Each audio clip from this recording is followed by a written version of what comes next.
तो मैं आप सबसे निवेदन करूं, ब्रह्मा जी आकर कैसे खड़े हुए, मैया लक्ष्मी देख रही है। अच्छा, मैया लक्ष्मी ने सम्मान क्यों नहीं किया? सम्मान तो कर सकती है ना, क्यों नहीं किया? इसलिए नहीं किया क्योंकि ब्रह्मा जी ने नारायण का निरादर किया। क्यों?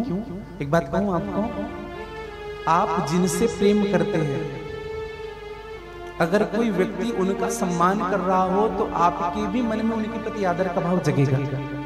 अगर हम जिनसे लगाव रखते हैं, जिनसे प्रेम करते हैं, अगर कोई उनका अपमान करे तो आप क्या करेंगे? हा? अपमान ही करेंगे, हम उनको देखेंगे नहीं। समझिएगा मेरे भाई बहन। सूत जी महाराज ने बड़ी सुंदर बात कही, कहा कि ऋषियों, ब्रह्मा जी को मैया लक्ष्मी ने देखा तक नहीं। हाँ, एक बार देखने के बाद फिर पलट करके नहीं देखा, चरण दबाने लगी। इतने में ब्रह्मा जी का जोर जोर से बोलना शुरू। ब्रह्मा जी ने कहा मैं समझ गया, हाँ मैं समझ गया।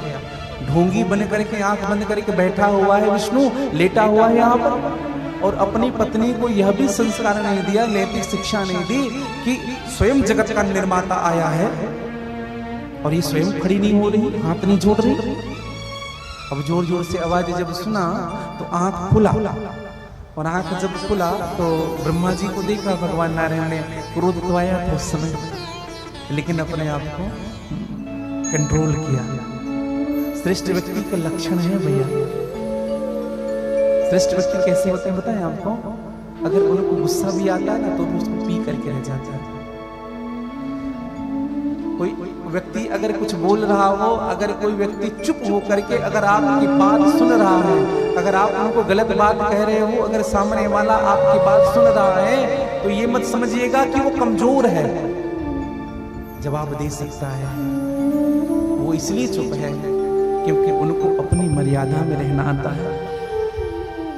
वो इसलिए चुप है क्योंकि उनको अपना परिवार प्यारा है। वो इसलिए चुप है क्योंकि उस समाज में, समाज के बीच में उठता बैठता है, समाज में उनका एक स्थान है। हाँ। नहीं तो आजकल जोर जोर से चिल्लाने वालों को ये लगता है कि हम बड़े हो गए। नहीं मेरे भाई बहन, कभी मत सोचिए ऐसा। आजकल लोग ना, श्रेष्ठ लोग चुप ही रहते हैं। क्यों? अगर कीचड़ में पत्थर मारेंगे तो हम पर ही आएगा, फिर से हमको कपड़ा धोना पड़ेगा। इससे अच्छा कीचड़ के पास ही मत जाओ। ब्रह्मा जी ने खूब कहा, भगवान नारायण ने पेशेंस रखा। भगवान नारायण ने कहा कि आओ बेटा बैठो, आओ, क्यों इतना आवाज कर रहे हो? ब्रह्मा जी ने कहा, बेटा हम कब से आपके बेटे हो गए हैं? जगत के निर्माता हम ही हैं, हम आपसे श्रेष्ठ हैं, आप हमें छोटा बता रहे हैं। भगवान ने कहा, ये तो दुनिया जानती है कि कौन कहां से आया है। दुनिया जानती है कि मेरे नाभि कमल से, मेरे नाभि से कमल दल प्रकट हुआ है और उसी कमल पर आप विराजित हुए। ये दुनिया जानती है, तुम मेरे बेटे हो। ब्रह्मा जी मानने के लिए तैयार नहीं, अभिमान भर गया ब्रह्मा जी को। एक बात कहूं आपको, अभिमानी को समझाना बहुत कठिन होता है भैया। ज्ञानी को तो समझा दोगे आप ज्ञानी की भाषा में, अज्ञानी को भी थोड़ी बहुत समझा दोगे, भैया ये ऐसा नहीं ऐसा है। और अभिमानी को ना नहीं समझा सकते। एक सूत्र बताऊं आपको, अगर जीवन में कोई अभिमानी मिल जाए तो क्या करना चाहिए? छोटा बन जाना चाहिए। समझिएगा, क्योंकि अभिमानी से आप कभी जीत नहीं सकते। जो आपकी बात को सुनने के लिए तैयार ना हो, आप उनसे बात नहीं कर सकते, आप उनको समझा नहीं सकते। हाँ। कुछ लोग बेअसर होते हैं, हाँ, नहीं समझाया जा सकता उनको। कभी छोटी सी बात से भी ना कई लोग सुधर जाते हैं, संभल जाते हैं। कई लोग जीवन भर सत्संग करने के बाद भी उनका जीवन में कोई परिवर्तन नहीं आता। हाँ, समझिएगा। सूत जी महाराज ने कहा, ऋषियों, ब्रह्मा जी और भगवान विष्णु में विवाद हो गया। भगवान विष्णु ने कहा कि ब्रह्मा अब चुप हो जा, चुप हो जा, क्या कह रहा है तो अब तो चुप हो। ब्रह्मा जी ने कहा, क्या कर लोगे मेरा? अगर मैं चुप नहीं हूं तो क्या कर लोगे? आप में सामर्थ्य नहीं मुझे कुछ करने की। अब भगवान को बोधाया। भगवान ने कहा, ब्रह्मा अभी तुम्हें बताता हूं। भगवान ने पाशुपस्त्र शस्त्र उठा लिया ब्रह्मा जी के लिए। पाशुपस्त्र अस्त्र उठाया है, पशुपतिनाथ का अस्त्र।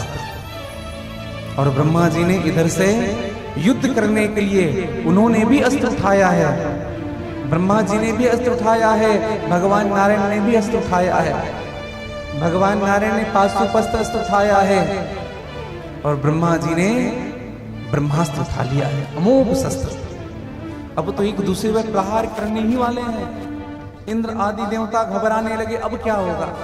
अब जो बड़े बड़े लोग लड़ रहे हैं और बड़े बड़े अस्त्रों को लेकर के लड़ रहे हैं, अब क्या होगा। भगवान रक्षा करो, रक्षा करो, त्राहि माम प्रभु रक्षा करो। किनके पास गए? भगवान महादेव के पास। और भगवान शिव जी से जाकर के प्रार्थना की कि प्रभु हे नाथ, हे आशुतोषी अवगढ़ दाने, हे वामदेव शिव शंकर दीन बंधु, काशी पते पशुपते पशुपात पासिन, हे विश्वनाथ भव बीज जनानिहारण, संसार दुख गहना जगदीश्वर प्रभु। हे नाथ रक्षा करिए।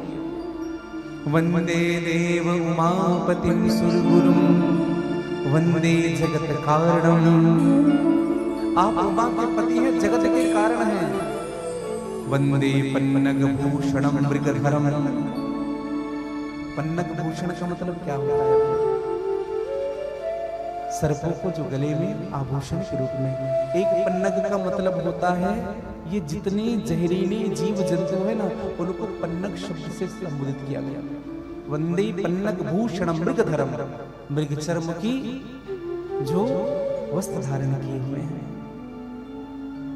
वंदे देव उमापतिं शुरगुरुं, वंदे जगत कारणम, वंदे पन्नग धरम मृगधरम, वंदे पशूनां पति।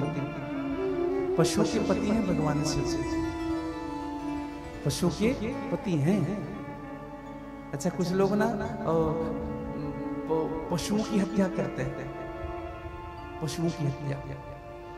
अब एक बार बताऊं, दुनिया में कोई खुश हो या ना हो, हम लोग जब पशुओं की हत्या करते हैं ना भैया, तो इस संसार में ना एक व्यक्ति सबसे अधिक दुखी होता है। एक ऐसे है जो सबसे अधिक दुखी होते हैं इस दुनिया में। कौन? मेरे महादेव। क्योंकि पशुपति है, पशुओं के पति हैं। जब हम बकरा काटते हैं, जब मछली काटते हैं, जब मुर्गी काटते हैं ना खाने के लिए, सबसे अधिक दुख मेरे महादेव को होता है, क्योंकि सभी पशुओं के पति हैं। हाँ, समझिए मेरे भाई बहन। हाँ, पशुओं से सबसे अधिक प्रेम है अगर किसी को संसार में, तो मेरे महादेव को। हाँ, वंदे पन्नग भूषणम मृगधरम, वंदे पशूनां पतिं, वंदे सूर्य शशांक वही अनयनम। शशांक का मतलब होता है चंद्रमा। सूर्य शशांक, जिनके दोनों नयन सूर्य और चंद्रमा हैं और उनका मध्य अग्नि है, ऐसे प्रभु को हम वंदन करते हैं, प्रणाम करते हैं, देवता स्तुति करते हैं। भगवान शिव ने कहा चिंता मत करो, हम जल्दी आएंगे, जल्दी आएंगे, आप चिंता मत, आप जाओ। और इधर भगवान शिव जी आए हैं, दर्शन करिएगा। इधर भगवान शिव जी का आगमन हुआ। बेटा पॉड देना, पॉडिंग बढ़ाओ थोड़ा सा। इधर देवताओं के मध्य से भगवान शिव जी ने कहा कि हम आ रहे हैं, आप जाओ और निवेदन करो। इधर भगवान शिव जी का आगमन हुआ और भगवान शिव जी पहुंचे हैं कहां? जिस स्थान पर ब्रह्मा और विष्णु युद्ध कर रहे थे। इधर से पाशुपस्त्र अस्त्र छोड़ा जा रहा है, इधर से ब्रह्मास्त्र छोड़ा जा रहा है। अब दोनों ने छोड़ दिया दोनों अस्त्रों को। भगवान शिव ने कहा अगर ये दोनों अस्त्र एक साथ मिल जाएंगे तो अनहोनी घटना घट जाएगी, पूरी सृष्टि में प्रलय आ जाएगा। भगवान ने अपने ही स्वरूप को विशाल किया और एक स्तंभ के रूप में भगवान दोनों अस्त्रों के मध्य में, ब्रह्मा और विष्णु के मध्य में जाकर के स्थापित हो गए एक स्तंभ, और वह अस्त्र आकर के उस स्तंभ में समाहित हो गया। जब स्तंभ में समाहित हुआ, ब्रह्मा जी ने देव उस स्तंभ को देखा, विष्णु जी ने उस स्तंभ को देखा, कहा यह स्तंभ कोई साधारण नहीं हो सकता है, ये कोई विशेष स्तंभ होगा, अलौकिक स्तंभ होगा, सर्वशक्तिमान स्तंभ होगा, जिन पर ये ब्रह्मास्त्र समाहित हो गया। ब्रह्मास्त्र को हर कोई स्वीकार नहीं कर सकता, पशुपस्त अस्त्र को हर कोई झेल नहीं सकता, इस स्तंभ ने स्वीकार किया है, इसका मतलब ये साधारण नहीं है। ब्रह्मा जी ने कहा थोड़ा पता करे ये है कौन। भगवान विष्णु ने कहा मेरी भी जिज्ञासा हो रही है, लेकिन ब्रह्मा जी ने एक शर्त रख दी। क्या?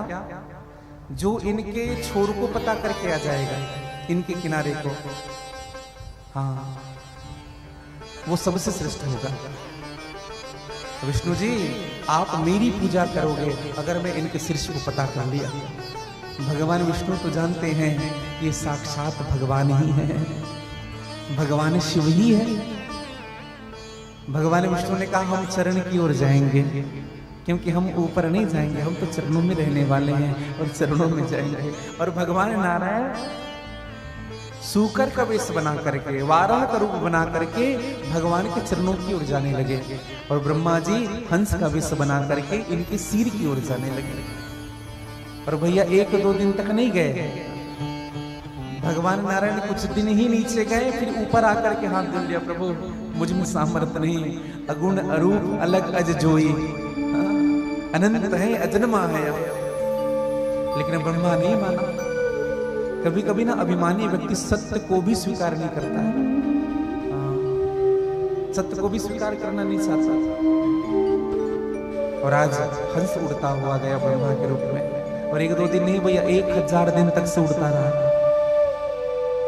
ब्रह्मा जी ऊपर जा ही रहे थे कि एक पुष्प को नीचे गिरते हुए देखा, सफेद पुष्प केतकी का। ब्रह्मा जी ने हाथों से उठाया, कौन है आप, कहां से आ रहे हैं? केतकी ने कहा इस संसार में सबसे पहले मेरा ही जन्म हुआ, पूरे संसार में सबसे प्रथम प्रादुर्भाव मेरे ही हुए हैं, मेरा नाम केतकी है। ब्रह्मा जी ने कहा कहां से आ रहे हो? केतकी ने कहा यह जो स्तंभ दिख रहा है, मुझे ऐसा लग रहा है कि मैं इनके मध्य से नीचे गिर रही।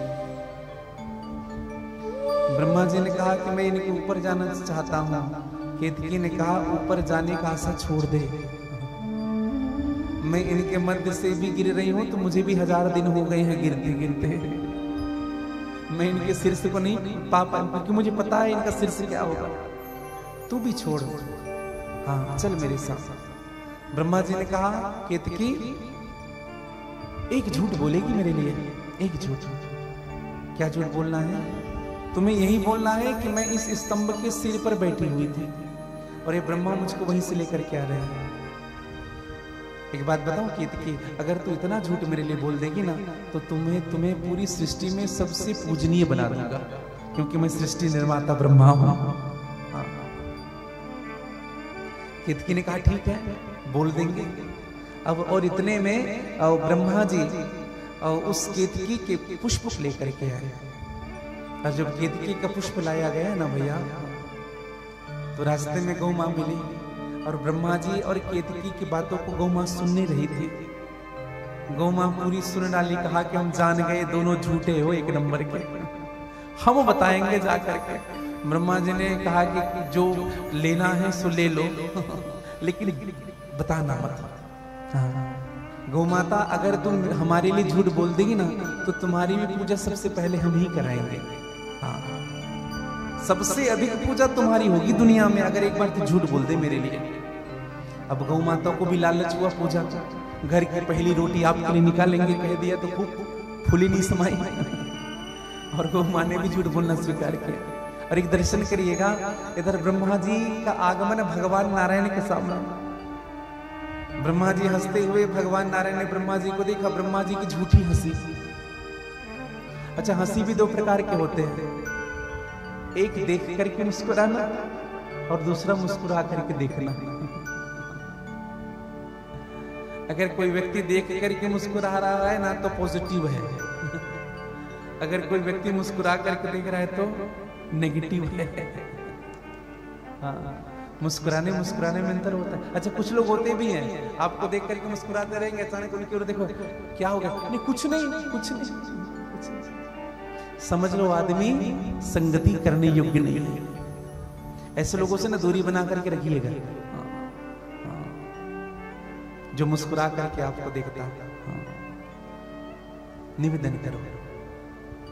सुखदेव जी महाराज ने, सुत जी महाराज ने कहा कि ऋषियों, आज ब्रह्मा जी ने एक बात कही, भगवान विष्णु से कहा कि हमने इनके शीर्ष को पता किया है, शीर्ष में पुष्प चढ़ा हुआ था, हम इस पुष्प को लेकर के आ रहे हैं और ये गौ माता भी इनकी साक्षी है।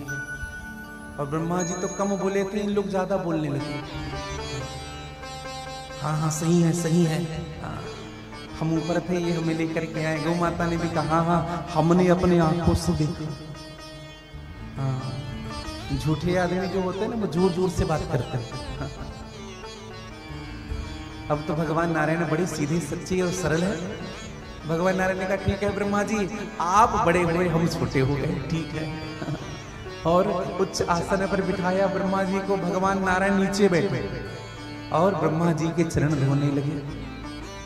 और जैसे चरण धोने लगे, भगवान शिव तो त्रिकालज्ञ सर्वज्ञ, सभी संसार में भगवान विराजित हैं, भगवान शिव को बुरा लगा और उस स्तंभ से आवाज आने लगा, अनर्थ हो रहा है, अपराध हो रहा है, असत्यभाषी ब्रह्मा विष्णु से पूजन करवाता है। और उसी समय भगवान शिव प्रकट होते हैं।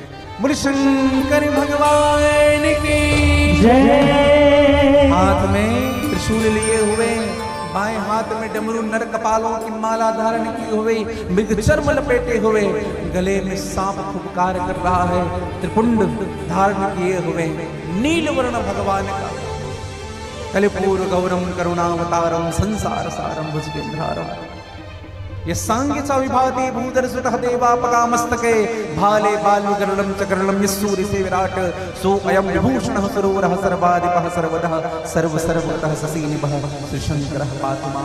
भगवान शिव प्रकट हो गए। भगवान शिव बड़े क्रोध में कहा, ब्रह्मा अरे पापी, अरे अधमी, अरे दुष्ट, क्यों झूठ बोलता है, तो क्यों असत्य बोलता है? नारायण के सामने सत्य बोल करके अपनी पूजा करा रहा है। नारायण मैं तुम्हें आशीर्वाद देता हूं, मेरी जितनी पूजा हो रही है ना, उतनी ही पूजा तुम्हारी भी होगी। जाओ, तुम्हारी सत्यता, तुम्हारी सहजता, तुम्हारी सरलता को देख करके, और ब्रह्मा तुझे तो मैं दंड देकर कहूंगा, तुमने जिस मुख से सबसे पहले झूठ बोला, जो मुख तुम्हारा प्रारंभ हुआ झूठ बोलने से, 5 सिर थे ब्रह्मा जी के।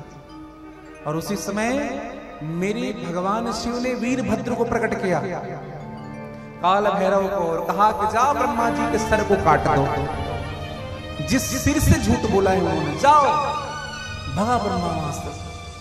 और काल भैरव का स्वरूप कैसा है?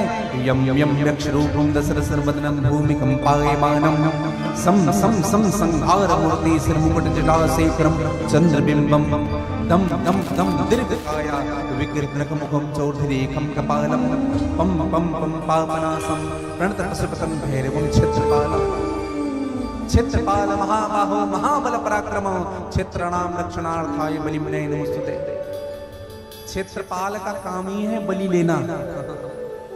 क्षेत्रपाल अगर आप बिठाओगे ना तो उनको बलि देना ही पड़ेगा, तब वो जाएंगे।